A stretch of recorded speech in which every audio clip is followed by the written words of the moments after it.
Very sad news, actually, for Prince William and his family this morning. Their wee dog, Lupo, he's on the front of many of the papers, very sadly died at the weekend. Royal editor Russell Myers joins us now, and they will be devastated because, as we know, your dog is part of the family.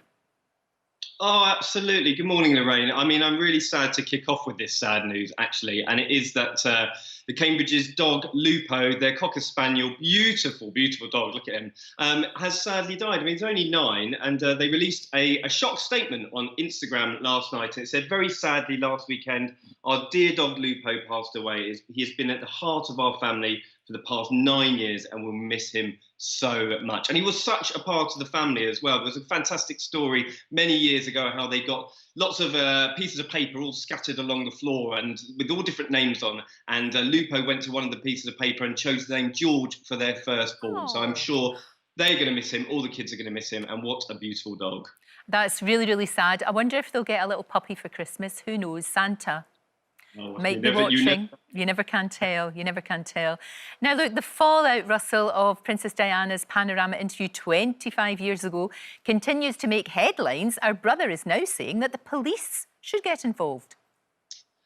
Yes, indeed. Listen, an absolutely extraordinary turn of events. This story is not going away for the BBC, unfortunately, and we've had 3 weeks of headlines now. Earl Spencer is not going to let this lie. Now, he was the one calling for the BBC investigation into Martin Bashir's methods, and, you know, lots of allegations facing Martin Bashir and the BBC of how they potentially hoodwinked Diana, how Martin Bashir may have allegedly created bank statements to give to Charles Spencer in order to get that interview. Now, the issue here is that Lord Dyson, a former Master of the Rolls, head of the Court of Appeal, has been brought in to head up an independent investigation. But Charles Spencer is saying, listen, he doesn't really have the powers to, get people to speak to him. If people certain suspects in these cases don't want to speak to him, they're not duty-bound to do so. So lots of reports, lots of legal experts at the weekend, and Charles Spencer now saying that potentially a police investigation is the only way to go to get to the truth of the matter in this case. Well, do you know, he also, Earl Spencer, has been talking about Diana's portrayal in The Crown. A lot of us have been talking about that. Now, he was talking to Alan Titchmarsh at the weekend. It's fascinating, isn't it? OK, well, let's see if we can separate fact from fiction here. In The Crown, we saw that Charles and Camilla continued their affair on the phone to each other all of the time and continued the affair even when he was engaged and married to Diana. Now, a lot of controversy of The Crown over the last week or so since it's come out. About 100 million people have already watched it. Now, this is the issue, isn't it? And lots of historians, people who are much more wiser than me, are saying, this actually did not happen. Charles was actually really faithful to Diana. He got married. He didn't have any contact for quite a long period of time. We know that later on he did admit to rehashing his affair with Camilla, but at the time that is portrayed in The Crown, I'm afraid this is false. OK. What about Margaret Thatcher and the relationship she had with the Queen? In The Crown, there was one memorable scene where Mrs Thatcher looked like she was sort of lecturing the Queen. She was giving her a telling off.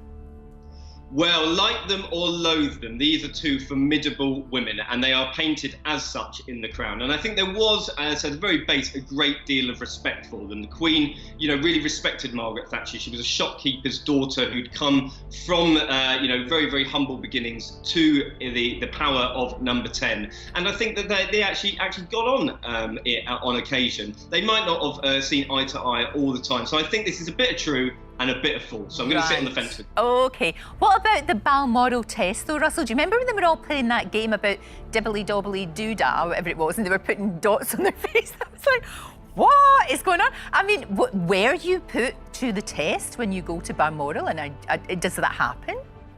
Well, I think this smacked of a bit of when anyone goes to the in-laws, it's always a bit of a test, isn't it? And certainly people are scoping you out for your, if you're minding your P's and Q's and whatnot. So I think there is a bit of a Balmoral test. Whenever Diana was there, and certainly when Meghan has met the family as well, they're all scoping out who the partner is. So I think this is true. There is a Balmoral test, even though they probably wouldn't admit it.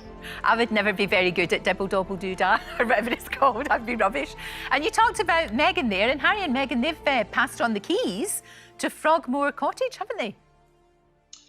Well, they have, and the plot thickens with this one, actually, because it was reported at the weekend that Harry and Meghan have given over the keys to Frogmore. Now, gosh, how much controversy have we had with Frogmore? Whether, you know, the taxpayer was paying for it, then they abandoned it, they've gone to live in America. Now, the issue is that Harry and Meghan are now living in LA, aren't they? So, I mean, at the very base level, it's sitting there empty. Princess Eugenie, who gets on famously with Harry, is expecting a baby in the spring. So he's done a lovely thing by saying, listen, you're living in a flat, even though it wasn't St James's Palace, come and live at my house. And when we come back over to the UK, whoever knows when that will be, we'll doss down with you. It'll be like the Waltons, Lorraine.